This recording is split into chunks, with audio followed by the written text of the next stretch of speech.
My nightmares have always haunted me. The shadowy specters that visit my sleep are things I'd rather forget. However, one nightmare has been particularly tenacious, refusing to be shaken from my mind.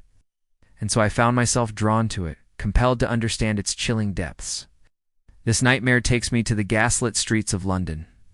I find myself racing through fog-shrouded alleys, pursued by ghastly figures, their eyes burning with an eerie glow.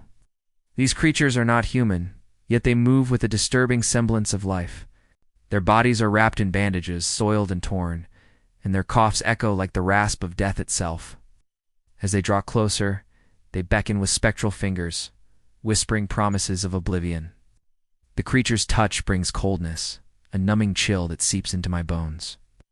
Then there's the bap of the machine, a colossal bronze monstrosity that stirs in the distance. Its presence looms over the city, casting an ominous shadow that grows with each passing moment. Its mechanical limbs churn, and its eyes burn with an infernal light. It is an engine of unimaginable power and destruction. There's also the enigmatic gray man, a mournful figure who haunts the city's shadows. He is shrouded in mist and sorrow, forever weeping tears that seem to burn away the very essence of those who encounter them. And there is the young boy trapped within the labyrinth of this nightmare. He calls out for help, his voice echoing with terror as he tries to escape the clutches of the darkness. Each time I dream this dream, I wake gasping, drenched in a cold sweat. Yet something compels me to return to my sleep, to confront the nightmare and unravel its mysteries. And then today it happened.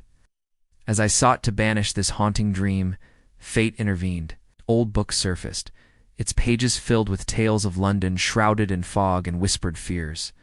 Among these stories was one that chilled me to the bone, a tale that mirrored my recurring nightmare, a story that spoke of the sootlongs, a horrifying consequence of unchecked industrial might. These creatures, born from the darkest depths of London's smog, were said to be both figment and reality. Figments of a polluted imagination made real by the city's toxic embrace.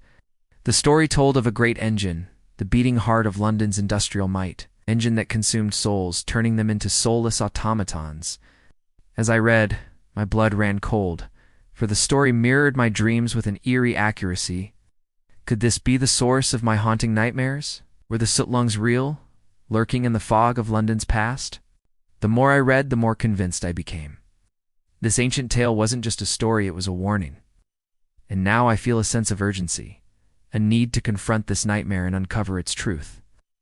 I must journey into the heart of London's foggy past, into the bowels of the great machine, to face the sootlongs and hopefully put an end to my terrifying dreams.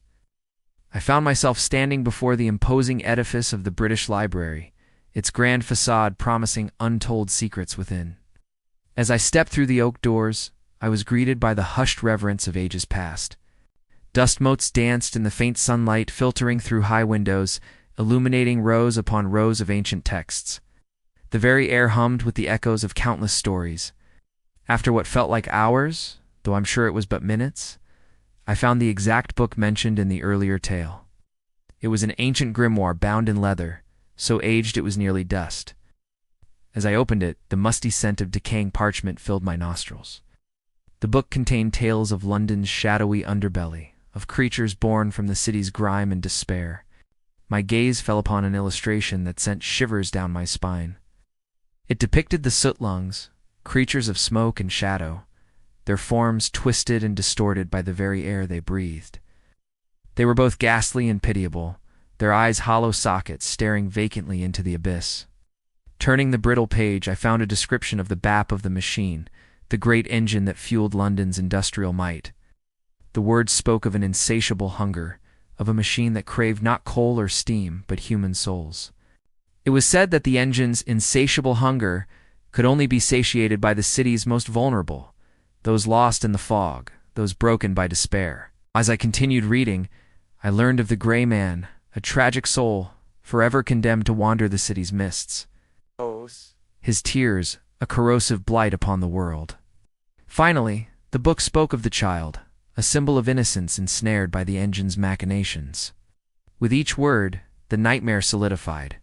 It was not merely a figment of my imagination, but a glimpse into a dark reality teetering on the edge of our own. I emerged from the library shaken, the weight of the book's revelations pressing heavily upon me. As I walked, the bustling city around me seemed to fade, leaving me alone in the grip of encroaching fog. The book's images burned in my mind, fueling my determination. I had to confront the nightmare, to face the soot lungs, and hopefully break free of their grasp. Though my rational mind scoffed at the notion, a deep-seated instinct drove me forward. Something within the nightmare called to me, and I could not resist its summons. Hours later, I found myself standing before the imposing structure of number 10 Downing Street, the seat of British political power. What was I doing here? Even I could not have said, but my feet had carried me here without my conscious direction. As I approached the door, it swung open as though beckoning me inside. I hesitated for a moment, then stepped across the threshold into the hallowed halls of power. Within, however, I found not the bustling activity one might expect, but an unnerving stillness. The room was dimly lit, the air heavy with dust and neglect. My eyes adjusting to the gloom, I noticed a peculiar sight. Upon a desk lay an open book, its pages filled with cryptic symbols and arcane diagrams. It looked much like the ancient grimoire I'd consulted at the British Library. Drawn to it, I approached the desk and opened the book. As I did, a hidden compartment slid open, revealing a small gear, slick with oil and faintly humming with energy.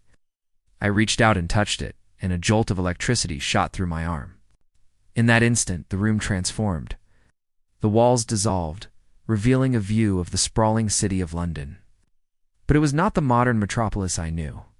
This was a London steeped in Victorian grime, its skies choked with smoke, its streets a labyrinth of fog and shadow. In the distance I saw it, the great bap of the machine, its form rising like a titan, spewing noxious fumes into the air. I realized with a start that I was not merely observing this vision, but experiencing it firsthand. The air grew thick, making it difficult to breathe. The smell of burning coal and oil stung my nostrils. From the shadows, the soot lungs emerged, their eyes glowing with a malevolent light. They drifted closer, their forms solidifying as they drew near. One of them rasped, its voice like the grinding of gears. "Join us. Become one with the machine." Terror gripped me, but I stood firm, my resolve hardening. This nightmare had plagued my sleep for far too long.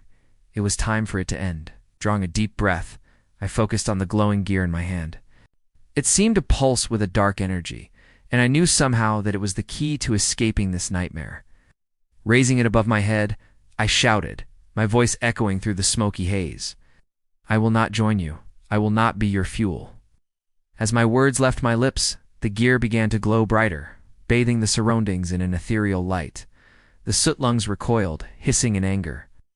Their forms flickered, becoming translucent. Hope surged through me. Was this the answer? Could the very thing that had brought me to this nightmare be its undoing? Seizing the opportunity, I dashed forward, leaping over the crumbling remains of a nearby building.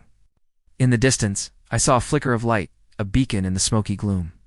With renewed hope, I raced toward it. Suddenly, a hand clamped down on my shoulder, spinning me around. Before me stood the gray man, his eyes filled with a bottomless sorrow. "You cannot win," he whispered, his voice a hollow echo. "Turn back while you can." "I won't let you stop me," I replied, wrenching myself free and breaking into a run. Behind me, I heard the gray man's anguished cry, his lament echoing through the ruins of London. I dared not look back. I pushed onward, driven by the desire to escape this nightmare and hopefully put an end to it once and for all.